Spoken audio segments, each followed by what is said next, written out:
Looking at our world from a theological perspective. This is the Theology Central Podcast, making theology central. Good evening, everyone. It is Wednesday, August the 4th, 2021. It is currently 5:15 p.m. Central Time, and I'm coming to you live from the sanctuary of Victory Baptist Church, located right here in Ovalo, Texas. If you're listening live, thank you so much for tuning in. You can hit the little chat icon there on the Spreaker app and say hello, add your 2 cents, whatever you would like to discuss. You can ask questions, whatever. It's there for everyone else who's not listening live and you're listening at a later time. You can always email me at newsif@yahoo.com, newsif@yahoo.com to ask questions and, well, just anything. Email me and I'll do my very best to email you back, especially those who are participating in these Bible study exercises. Definitely like hearing from you, seeing what you're discovering, seeing what you're finding in your study, and hopefully it is being, hopefully it's been beneficial so far. I've received a number of emails from people who have been participating this week. Thank you so very much. I know that the Bible study exercises never stop. We go from week to week to week, a new Bible study exercise, a new Bible study exercise. Sometimes a Bible study exercise may go on for more than 1 week, but if you can participate always, that's great. If you can't, you take a break and then you come back in. The seat, there's always a seat open for you here for our Bible study exercises, and hopefully you are benefiting greatly from them. Just quick reminder, because we always have new people tuning in, just remind you the Bible study exercises are designed. Everyone can say it. Come on, class. Everyone say, well, okay, I'm sitting here in an empty sanctuary, so nobody can say it. Everyone should say the Bible study exercise is designed to move you from a passive listener to an active participant. I want you there with a Bible, a notebook, a pencil. Yes, I know some of you are using pen, and we'll pray for your salvation. A pencil, some Bible reference tools, and the goal is to have you dig in. And the way I do this is I teach some I just give you assignments. Sometimes I teach and kind of act like, well, I'm not really sure about this. Could it be this way? And I may already have an idea. I may already know, but I do that because I'm trying to move you to not just listening to me, but actually digging into the Word of God. I've stated it so many times. You look at everything going on inside the church. You're looking at everything going on in the world. We need Christians who every single day are picking up the Bible. They're reading it. They're studying it. They're digging in.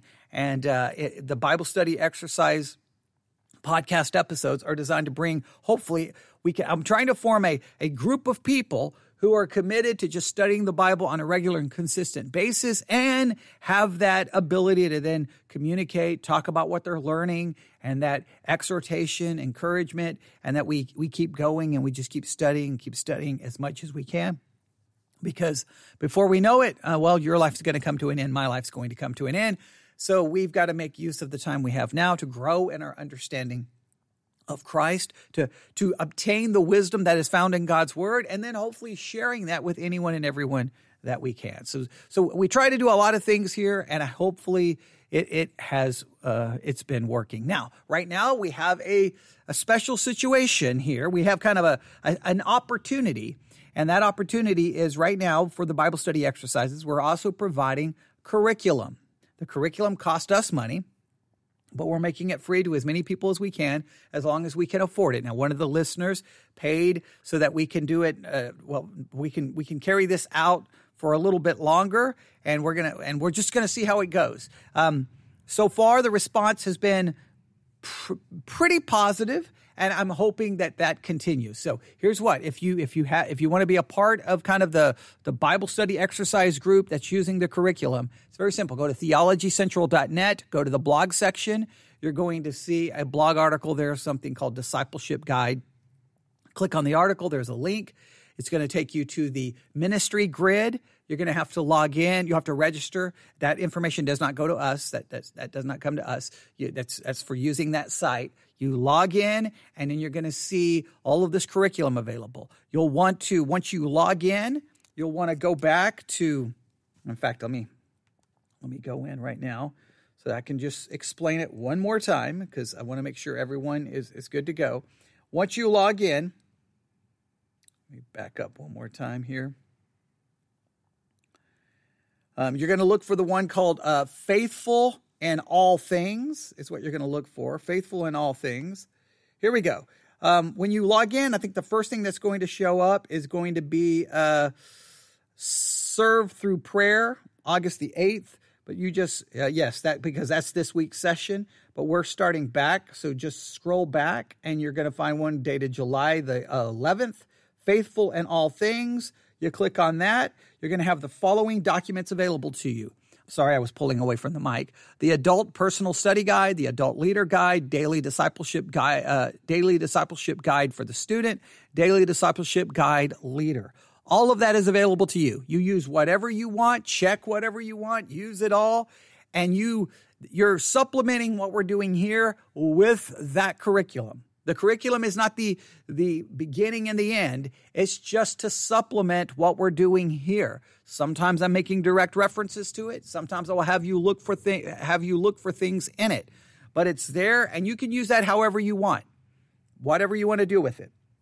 And then the Bible study exercises come along, all right? Again, I don't want to spend too much time going through that, but I just want to make sure everyone knows what's going on. I don't know how long we're going to continue this, but for now, like I said, someone went to theologycentral.net, hit the donate tab, and basically paid for this month and next month, and maybe even the month after that. So that's great. So if you're using it, thank the person that I'm not naming. Just thank them for doing that, because they're making that curriculum available to people all over the world, and so we are grateful for that. All right, so there you have it. Now let's just jump in. I'm going to grab a couple of my notes here. Are you ready? Here we go. Revelation chapter 3. That's where we are. Revelation chapter 3. And one of the assignments I gave you is to be all of this week, just keep reading Revelation chapter 3, verses 7 through 13 over and over and over and over again. And I know when I give that as an assignment, I know that I can almost see inside people's brains, and they're like, okay, I may read it once or twice. Yeah, I may skim it. Yeah, okay, I'll read it once. No, you've got to reach into your head and pull out that way of thinking and throw it away. You need to take that way of thinking and burn it, bury it, blow it up, destroy it, because that way of thinking is incorrect. Whatever passage of scripture that you're going to be studying, you need that repetition of reading it over and over and over and over and over and over and over and over and over and over and over again, because that is key in your observation. And remember, Bible study is 99% observation, because you cannot interpret something you haven't observed. A Bible study Bible study methods are designed to help you in the observation part of everything dealing with scripture. Think of it this way. You have your observation, you have your interpretation, you have your application. The quality of your interpretation is based off the quality of your observation. We've said this a million times. But a lot of people are like, amen, I agree with that. And then when you say, okay, here's your text of scripture this week, read it over and over and over and over and over again, all of a sudden they're not so excited about observation. All of a sudden they're not so excited, but it's God's word. So read it. So we're going to read it one more time. Are you ready? Here we go. Revelation chapter 3, verse 7. Now, this is a section where Jesus is giving a message to the churches, right? And look, this is what it says. Revelation chapter 3, verse 7. And to the angel of the church in Philadelphia. Now, the word angel there, the best that we can come to a conclusion. We talked about this yesterday. That's going to be referring to a pastor, a leader, and I gave all the reasons about that yesterday. You can go listen. And so to the angel, to the messenger of the church in Philadelphia, write these things, saith he that is holy, he that is true, he that hath the key of David, he that openeth and no man shutteth, and shutteth and no man openeth. I know thy works. Behold, I have set before thee an open door, and no man can shut it. For thou hast a little strength, and hast kept my word, and hast not denied my name. Verse 9, behold, I will make them of the synagogue of Satan, which say they are Jews and are not, but do lie. Behold, I will make them come and worship before thy feet, and to know that I have loved thee. Because thou hast kept the word of my patience, I also will keep thee from the hour of temptation, which shall come upon all the world to try them that dwell upon the earth. Behold, I come quickly. Hold that fast which thou hast, that no man take thy crown. Verse 12, him that overcometh will I make a pillar in the temple of my God. He shall go no more out, and I will write upon him the name of my God, and the name of the city of my God, which is New Jerusalem, which cometh down out of heaven from my God, and I will write upon him my new name. He that hath an ear, let him hear what the Spirit saith unto the churches. Now, I've been reading it, and all of a sudden when I read it this time, a concept just jumped out at me that I think I've completely missed all week. That's why, see, I've been reading it all week, and all of a sudden on Wednesday evening, sitting here in an empty sanctuary, and I just read it one more time, and all of a sudden I'm like, wait a minute. I think I've got an idea. So that means the whole direction of this Bible study exercise is about to change. But that's the reason we're doing this, right? It's supposed to be very organic, very real. All right. So hopefully this is going to benefit you. All right. So you ready for a quick review? Let's do a quick review. When we look at this text, what's the first thing we see, class? What's the first thing? What's the first thing we see? Now, we could say, and to the angel, all right? Now, there's no problem with that. We've identified the angel. We've already identified the angel. But the first major thing that we focused on for our outline, and to the angel of the church in Philadelphia. The first thing we discussed was the city of Philadelphia. And so your first day, the first thing you were to focus on is the city of Philadelphia. And remember some basic things. It's about 25 miles southeast of Sardis, built by Attalus II, king of Pergamus, who died in 183 BC. That's also when his reign came to an end. It was situated on the lower slopes of the Tmolus and is still represented by a town called Al-Ashir, City of God. Remember, its elevation was about 952 feet above the sea. The original population of Philadelphia seems to have been Macedonian, but there was a synagogue there, which we know, referred to as the synagogue of Satan, and some refer to them as Hellenizing Jews, which kind of gives an idea that they would be pushing and trying to bring in Greek culture, which is kind of interesting. We a couple of things that we did find out that was very important. And these are some important factors about the city. I just want to remind you.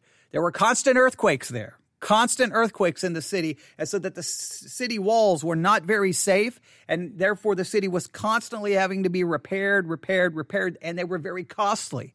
So therefore there's a understanding that not only were the individuals in the city having to constantly repair their property, which was costly, there were also a lot of repairs having to be done to the city, which could have meant that the people were taxed or a lot of their money was taken, which could mean that the people there were maybe very poor in many cases or had very little when it comes to material wealth. Just keep that in mind, because that will play in a little bit later.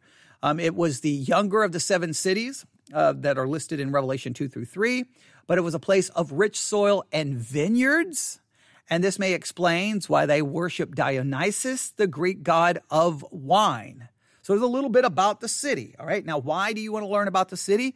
Let me remind you, we learn about the city because over and over and over and over in the New Testament, when we start reading about a church, if we take just a few seconds and go, okay, so this is a letter written to the church at Galatia. This is a letter written to the church at Ephesus. This is a church written to the church at Corinth. When we start learning about that church, if we'll stop and go back and learn about the city over and over and over again, this is what we will learn. The city was influencing the church more than the church was influencing the city.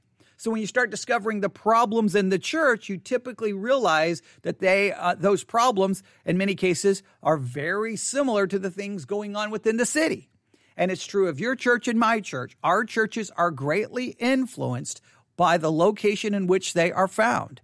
Many times, the people sitting in your pew, their thinking, their ideas, their ideology, their philosophies, Their way of thinking, in many cases, is not biblical. It reflects the area which they live. It doesn't reflect the Word of God. Now, what they tend to do is take that way of thinking that they find in the location which they live, and they bring it into the church and try to make it compatible with Scripture, which creates all kinds of problems because it's them trying to rewrite Christianity. As a pastor, you have to fight against that. If you are in a church in West Texas, the ideologies of West Texas come into the church, and you have to challenge those ideologies and those presuppositions and saying, are you sure those are biblical? If you have a church that's in Portland, Seattle, or San Francisco, Seattle, Portland, wherever, all of those different locations that way of thinking is going to be very different than, say, here in West Texas. And they're going to bring that ideology and those presuppositions and that philosophy into the church. It happens right here in the Bible. Look at the Church of Corinth. The Church of Corinth was more influenced by the city of Corinth than the city of Corinth was being influenced by the Church of Corinth.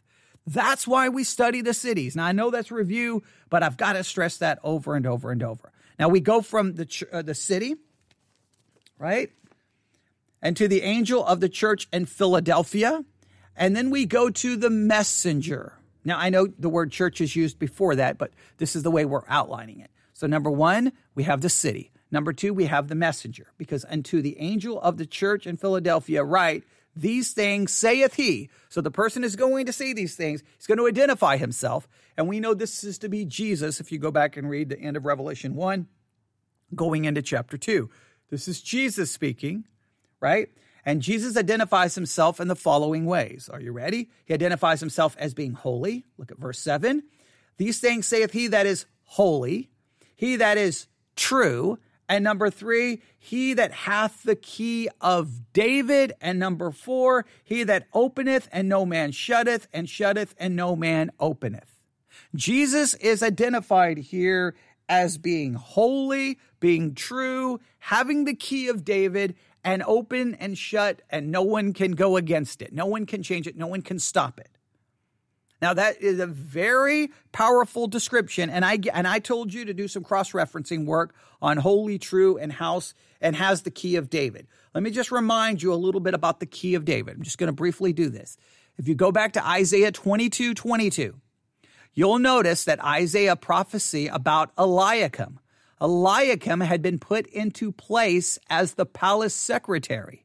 And the key referred to the fact that Eliakim could literally open or close any door he wanted because of his high position in the court of David.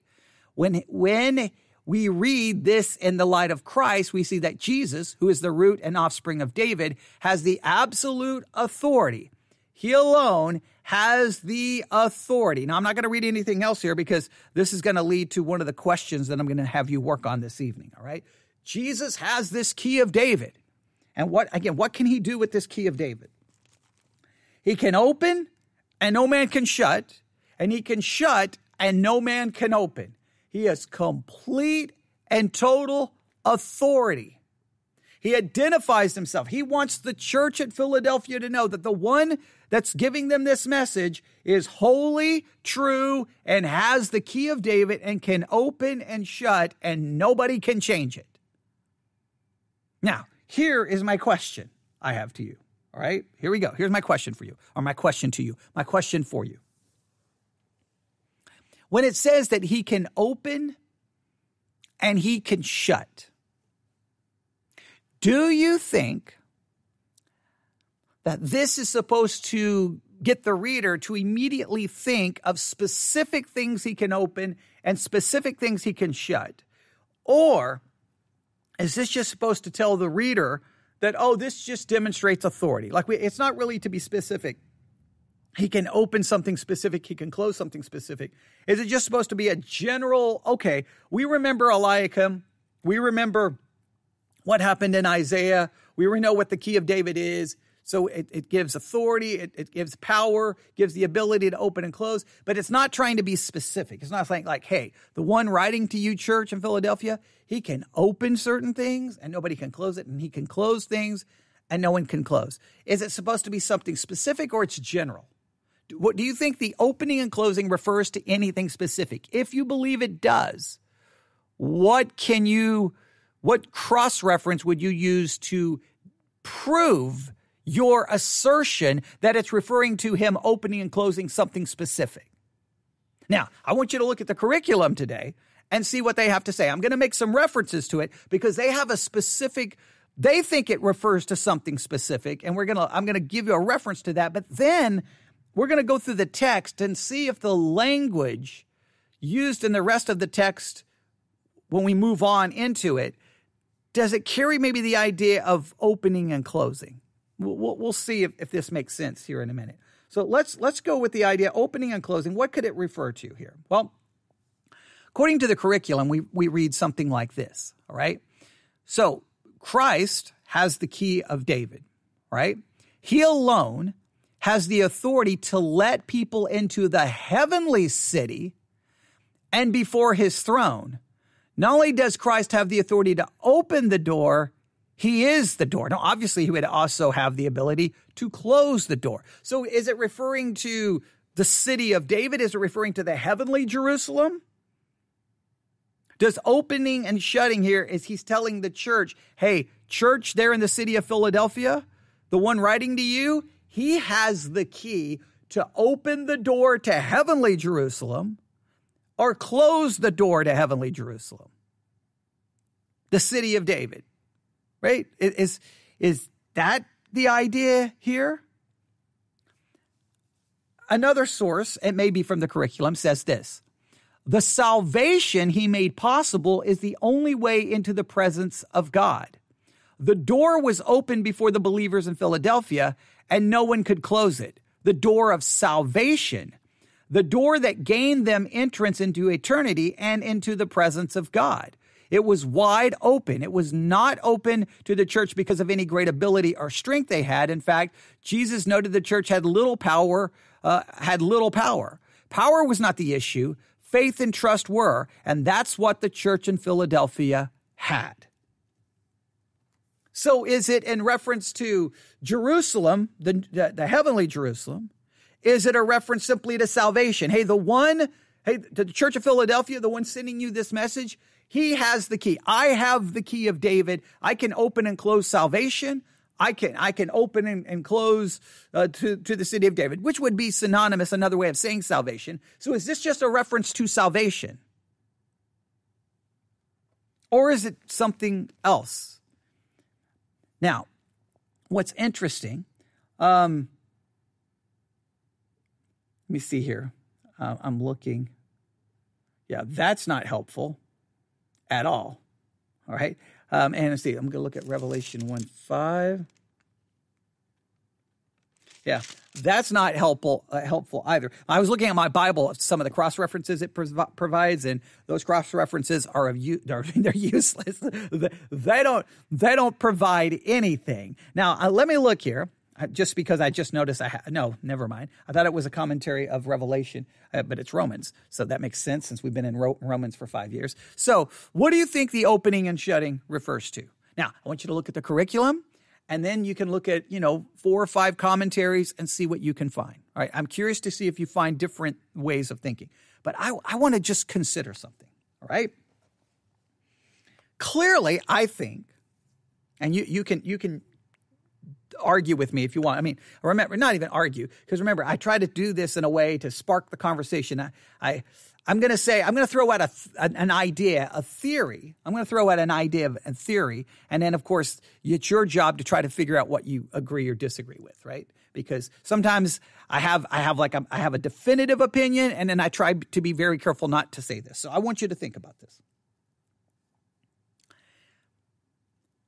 I believe, and I'll be somewhat dogmatic about this, I believe that in most cases, when you read these messages to the 7 churches, that in every situation, in every message, Jesus identifies himself in a very unique way. Like, for example, we'll just do this for an example. Go to Revelation chapter 2. Unto the angel of the church at Ephesus, these sayings saith he that holdeth the 7 stars in his right hand, who walketh in the midst of the 7 golden candlesticks. So here, Jesus identifies himself as having in his right hand 7 stars, and he's in the middle of the 7 golden candlesticks, right? So he identifies himself that way, right? Now, if you go to, if you jump over to, see, where do we want to stop?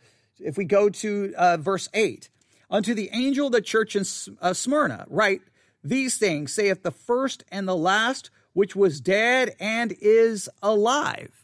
He's identified here as being the first and the last, which was dead and is alive. If you go down to verse 12, and unto the angel of the church at Pergamos, write, these things saith he who hath the sharp sword with 2 edges. And every message to the individual churches, there are different churches located in different cities, and Jesus identifies himself in different ways. I don't think that's a coincidence. I think his identifying of himself, the identity there has something, it's connected with something going on within the church. In other words, there's a reason that church needs that description. In other words, I believe the description has to be understood that like it's not just Jesus just picking a random way to describe himself. That description is very important or critical to that particular church located in that particular city for that particular historical setting. So then that raises the question. Jesus identifies himself as, well, let's go back in verse 7, as being holy, true, having the key of David, and opens and shuts. Why is that significant to this church? So we've got the city, we've got the messenger.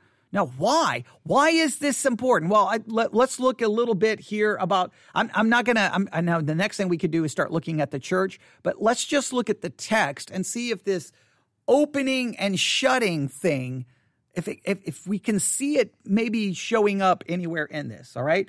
So, here we go. I know thy works. Behold, I have set before thee an open door. All right. There's the opening part. Hey, church, I've set before you an open door. Now, what an open door to what? An open door to salvation? An open door to the heavenly Jerusalem? An open door like what? An open door like I'm giving you, there's an open time of opportunity. What is he referring to? So there's the open part.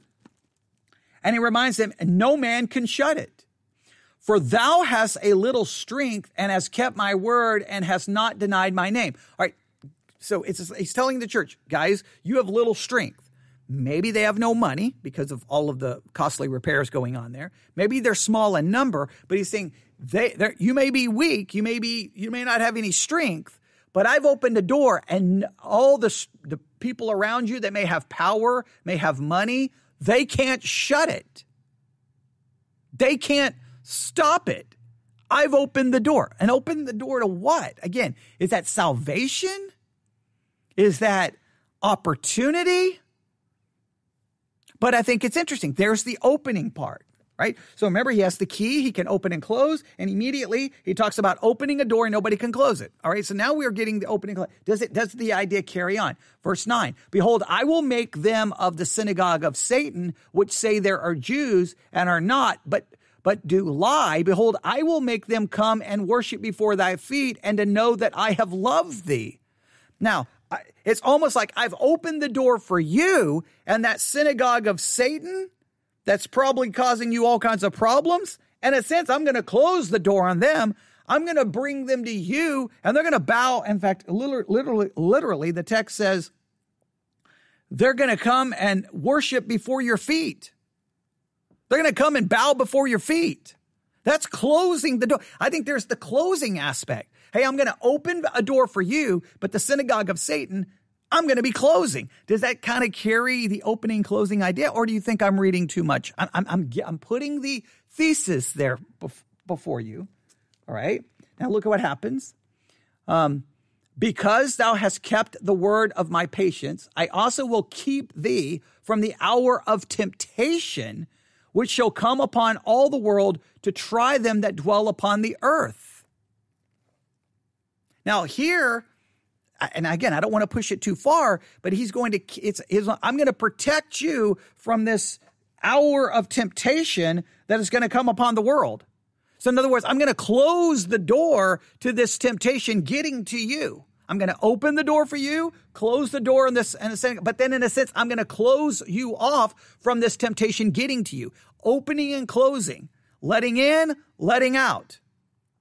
Right? I can open it for you, let you have this opportunity, but then I can close off for someone else, and I can close something off to not let anything get to you. Again, we open the door to let people in and out. We close the door to keep things out. Correct? So he's going to keep them from the temptation that's coming. Verse 11, behold, I come quickly. Hold thou fast, which thou hast, that no man take thy crown. Him that overcometh will I make a pillar in the temple of my God, and he will go no more out, and I will write upon him the name of my God and the name of the city of my God, which is New Jerusalem, which cometh down out of heaven from my God, and I will write upon him my new name. So this is the idea that you're going to be placed into the new city and no one's going to go out. You're going to be there and in a sense, you're going to be locked in and you're going to be secure. You're never going to leave. And you're never going to be removed from it. I think a lot of that language can connect to the fact that the one writing to them has the key of David, and they can open and shut. And there's a number of allusions, or at least you can kind of find an allusion to opening and shutting. I think that is significant here. Hey, here's a church that has very little strength. This church doesn't have a lot going for it, and we think that that's referring to their numbers and their material wealth. But the one writing to them, I've got the keys. I'll open an opportunity. I'll open it for you. Nobody can shut it. Hey, over there, I'll shut that down. I'll bring them to you, and they're going to bow before you. Hey, that temptation that's coming, I'm going to keep you from it. Boom, I'll lock the door. It's not going to get in. Hey, that city of Jerusalem, I'm going to open, and you're going to be there, and then no one's going to go out. I'm going to keep you there. Do you think the opening and the closing there applies to everything else in that section? I think there's something there. I could be wrong, but I think there's something there. And I really want you to contemplate that and try to figure that out. The opening and closing, what does that refer to? All right. Now, I've given you some ideas. Oh, there's so much more I want to do here. But I'm just going to, I'm going to throw a bomb into this Bible study, all right? Oh boy, are you ready? Because we got a very controversial passage. So I'm just going to go ahead and throw it out tonight, and then we'll see where it ends up by the end of this week. Okay, here we go. Verse 10. Behold, thou hast kept the word of my patience. I also will keep thee from the hour of temptation, which shall come upon all the world to try them that dwell upon the earth. Can you identify what this hour of temptation is or was? What is that referring to? Now, some may say, well, that's referring to the great tribulation that's coming in the future. Maybe, if you want to make an argument there, you need to prove it. But what would it have? Was there something specific that this church was getting ready to go through? So here's what I want you to do. Church of Philadelphia. See if you can find some historical. In fact, let me see here. I'm going to look. I don't think it said, I'm looking in a Bible dictionary. I don't think it's going to say, like, when did the Church of Philadelphia, I know now there's a mosque. I think now where we believe the Church of Philadelphia was, I think there's a mosque over it. So do we know when the Church of Philadelphia there kind of pretty much just ended? Do we know? Here's the city of Philadelphia. Let's see here.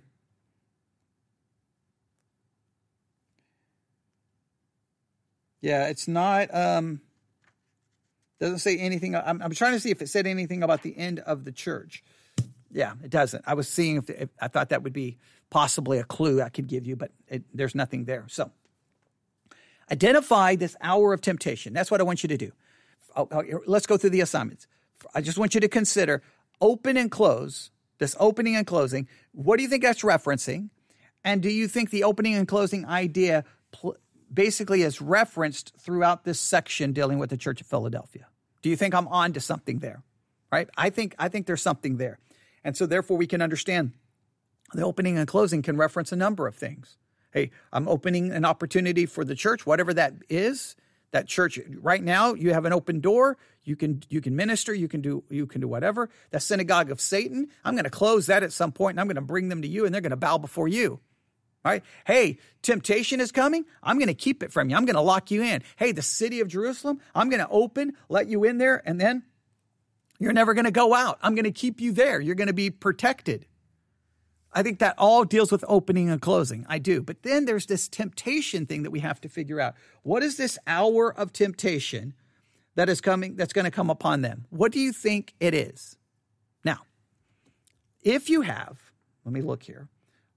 For those who've signed up, if you go to the curriculum, I'm going to go, I don't know which one it shows up in. Let me go to the Daily Discipleship Guide.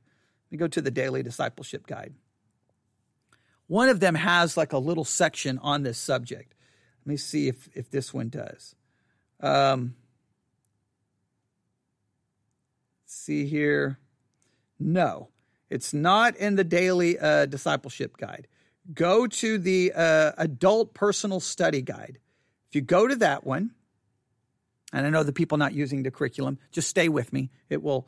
I'm gonna tell you what it says here. Yeah, here we go. All right. If you go through this, okay, here we go.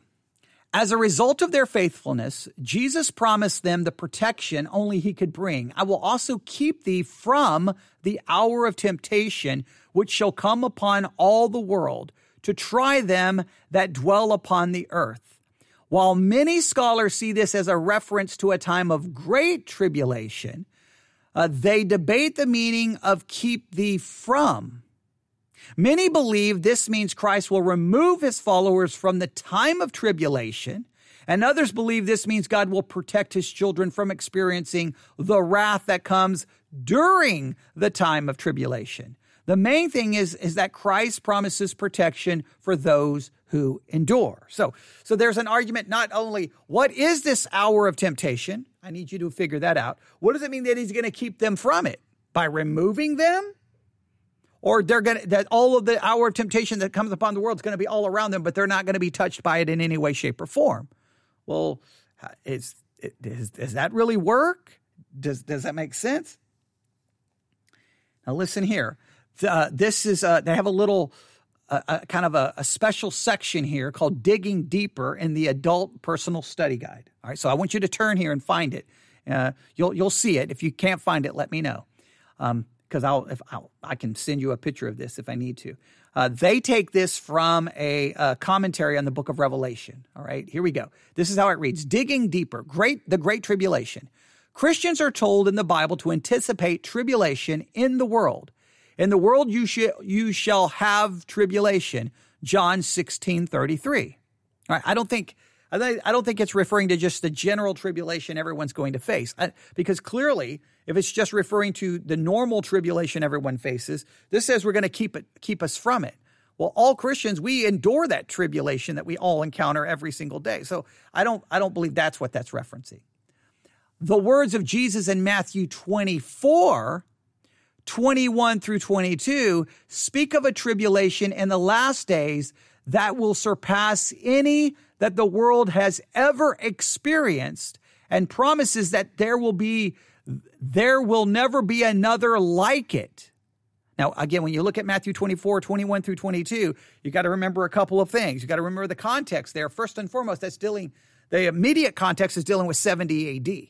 Then it appears to jump possibly to something future, but we got to first try to see its fulfillment in 70 AD. Now, this is important. was the book of Revelation written prior to 70 AD? If it was written prior to 70 AD, is this hour of temptation that's getting ready to come upon the world, is that a reference to what happens in 70 AD? If it's written after 70 AD, then it's not referencing that. So when was the book of Revelation written? You can look up 3, 4, 5 sources to determine when it was written. That's very critical. A lot of people's eschatology hinges on when the book of Revelation was written. All right? But Matthew 24 clearly is first and foremost pointing to 70 AD, but it seems to go beyond it. All right? So Matthew 24 speaks of a tribulation in the last days will surpass any that the world has ever experienced and promises that there will be never be another like it. And that's very important. That part, you can look at Matthew 24, 21 through 22 specifically to see that. That doesn't make sense applied to 70 AD because we've seen things far worse than 70 AD. I mean, World War II, World War I, right? We've seen things horrific. Now, you could argue maybe because it's the destruction of the temple that it was far worse, but I don't know. Even the temple had faced destruction and corruption prior to, right? I mean, just go back and read the Old Testament and everything happened when Israel was taken off into captivity. So I don't think that 70 AD reaches to that level. So I think it has to be beyond that. Some interpreters understood the words of the promise to the church at Philadelphia as a reference to the great tribulation of which Jesus spoke, right? You can see if you can figure this out. Is this a promise that believers will be removed from the world prior to the great tribulation, or a promise that believers, while enduring the tribulation, will be kept miraculously by God from the most serious effects of the tribulation? The basic question relates to the verb having the sense of keep and the presupposition meaning out of. So everyone focuses on the Greek word here of basically keep. What keep from? What does it mean? Keep out? Keep from? What does it mean? Pre-tribulationists who believe the church will be taken from the world prior to the outbreak of the Great Tribulation and will return with Christ 7 years later as a part of the millennial kingdom maintain that to keep thee from the hour of temptation which shall come upon the world is a promise that the church will not be present for the tribulation. Post-tribulationists believe the church will have to go through the tribulation, but the church will be in, go through the tribulation, but the church will be in, but not the object of the great tribulation. So some say, so you're going to be in it, but you're not going to be the object of it. So in a sense, you'll be kept from it. Well, are you really going to be kept from it? Because when you kind of read Revelation, it sounds like a lot of people are going to suffer and die. Are you going to say that the Christians there will not experience any of that punishment?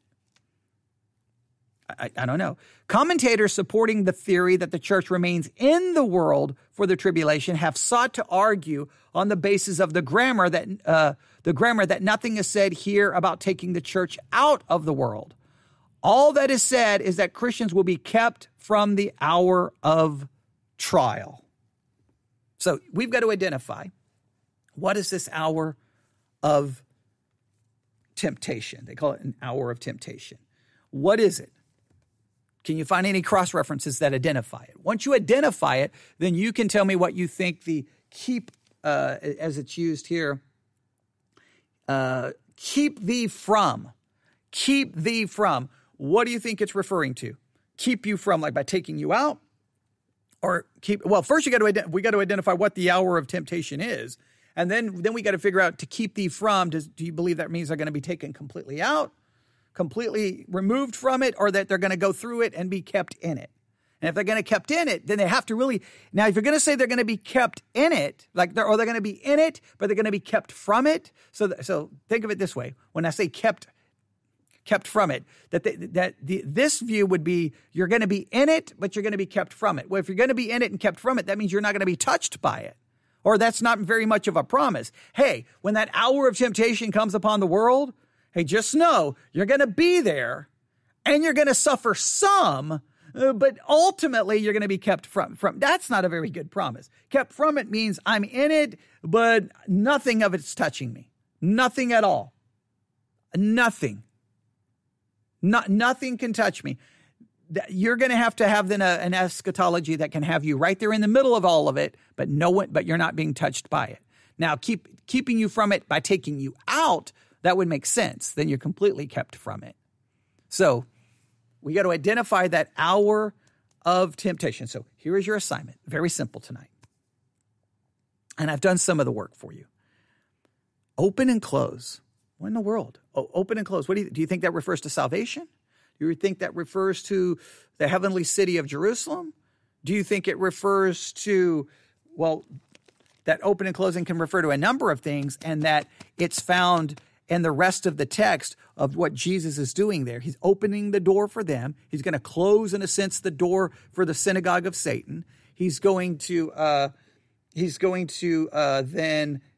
close the door on temptation getting to them, and then he's going to open the door for the heavenly city, and they're going to be in it, and then he's going to close the door and keeping them there so that they are safe and that no one can get them. It's opening and close found all throughout all of this. Next, we got to identify the hour of temptation, and next we got to identify what it means to keep from the hour of temptation. There you have it. That should be a fun evening of study. All right. Now, by all means, use the leader's guide. Use all of the curriculum. Go through every one of them. Look at every one of them. Right. Just scroll through, read it, and see if it gets any idea. Check other sources, other commentaries. All right. See what they have to say. All right. Again, a free resource. If you type in Revelation chapter 3, just go to Google, type in the verse, say Revelation chapter 3. Let's say verse 12, Revelation 3:12. Then just hit search on Google. Then you'll see a lot of different entries pop up. Look for the one that says BibleHub.com. Click there. Then you'll have Revelation 3:12, every English translation. And then you're going to get about 10 commentaries, all for free. And then you can look and see if there's agreement in what you think. All right? Let me know what you find. Let me know what you discover. There you have it. That concludes our Bible study exercise for this evening. We'll probably do, we'll see. We'll see. Maybe Friday we'll kind of try to, tonight, the ultimate goal tonight, I was going to preach this for the people of Victory Baptist Church if we had an in-person service, but things didn't work out tonight for us to have an in-person service. So I was going to do that tonight from the pulpit, and then we were just going to work through the whole section, but that didn't work out. So sometimes when we do the Bible study exercises, it will turn into a sermon. I wanted you to hear more in a sermon form, but I thought I would just try to move us all the way close to the end. Now, we haven't really considered the church much, so we could still add that to if you think about it, our outline. We've got the city, we've got the messenger, we've got the church. I think we could break it down into 3 parts. You may want to go 4 parts. You could possibly go 4 parts. Maybe. A lot of different ways we could look at it. You can let me know how you outlined the passage. All right, email me, newsif@yahoo.com, newsif@yahoo.com. That's newsif@yahoo.com, newsif@yahoo.com. All right, enjoy your evening of studying Revelation chapter 3. If you have any questions, email me and I will help you out. If you're having any problems accessing the curriculum and you want to join us and be a part of this forever, how many months we keep this going, then jump in now. Don't wait. And then you can look at the curriculum, and then next week we'll move to the next study, and then we'll move to the next study, and then we'll move to the next study each week. And what we're trying to do is, I'm not trying to find a bunch of people who are not really that interested or just kind of casual observers. I'm trying to find that group of people who are committed to actually studying the Bible every week. And they want not only the podcast to add to it, then they want that curriculum to supplement it. And I think that we've got something really going on here that could be special. I just need to find that really committed group. So far, it's small in number. But that's okay. I want 12. I think I want 12 is what I'm looking for. And we're not quite to 12 yet, but we have up to, I think we have 25 spots based off the current subscription that we're using. 25 people can join us. So there's plenty of room if you want to and you are committed to doing so. All right. If you have any questions, newsif@yahoo.com. Again, you can get to the link going to theologycentral.net, going to the blog section. While you're there at theologycentral.net, feel free to leave us a review. We do appreciate those, especially if they're 5-star. And also, feel free, if by any chance you ever want to support us, it's a simple way to do so. There's a donate tab. It goes right into the church bank account, and it bypasses me. It's very simple, very easy. Or you can support us in other ways if you so choose. And some of you know how to do that. And well, that's great if you want to do it that way. All right, there you go. Everyone have a great evening. God bless.